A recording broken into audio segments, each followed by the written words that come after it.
a Russian opposition leader, Boris Nemtsov, was shot and killed in Moscow.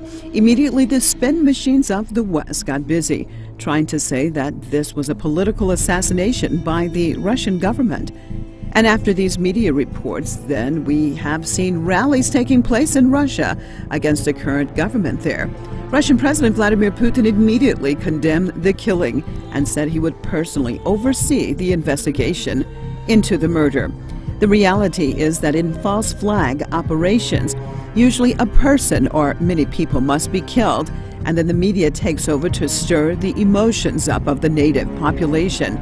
Then it is usually a battle between the government under attack and the mainstream media and how many people they can get on the streets to demonstrate against the government, or how the media can spin the story to try to put enough pressure on the government to ultimately bring it down. For example, on April the 11th, 2002, in a CIA attempt to overthrow Venezuelan President Hugo Chavez, snipers killed 18 people during opposition demonstrations. Immediately, the media spin started accusing Chavez of killing his own people and that Chavez must be replaced. This led to a military coup which, at the end, would not be successful in overthrowing Hugo Chavez.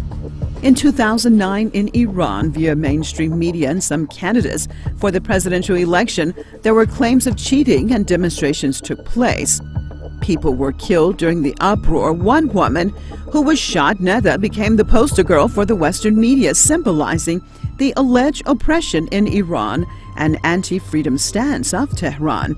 This led to months of demonstrations until, with the leadership of Imam Khamenei and the people's stance against some blasphemous acts which took place on the day of Ashura, was Iran able to move beyond this period and prove that it was all an attempt to overthrow the government of the Islamic Republic.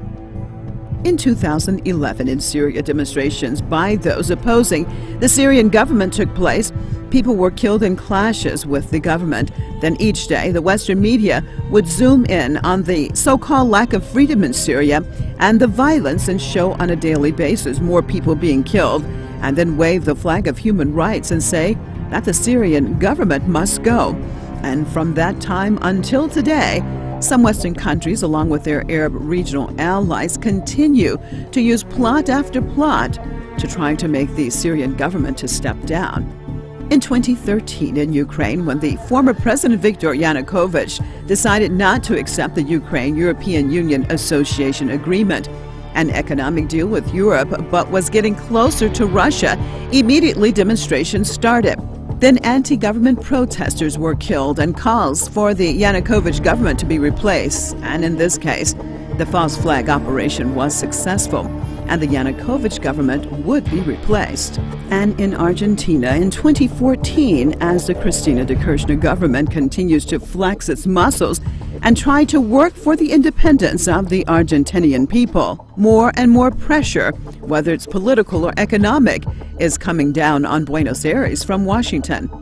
On January 18, 2015, Argentinian former special prosecutor Alberto Nisman was found dead with a gunshot wound to his head in the bathroom of his locked apartment. He had been investigating the 1994 bombing of a Jewish center, which originally pointed the finger at Iran. Upon further investigation, the de Kirchner government demanded an independent investigation, and since that time has been under more pressure for those who wanted to blame Tehran. Nisman had just pointed the finger at the Kirchner and said that she and her government were conspiring to cover up Iran's alleged involvement. Right after those accusations, then he was killed. This was an attempt to put pressure on the Argentine government and have it overthrown. Thus, this is the script that is carried out in country after country by operatives wanting to overthrow various governments or just cause chaos in these countries. Just the names change with each script, but the goal is the same. The people of the world must wake up to this Washington and its allies' method of trying to destabilize countries in order to later control them. The independent countries of the world must expose the lies, the games, the loss of life, because of political gain before the scenario is played out again in another country, causing more chaos and, more importantly, causing more loss of life in order to achieve greater hegemonic control.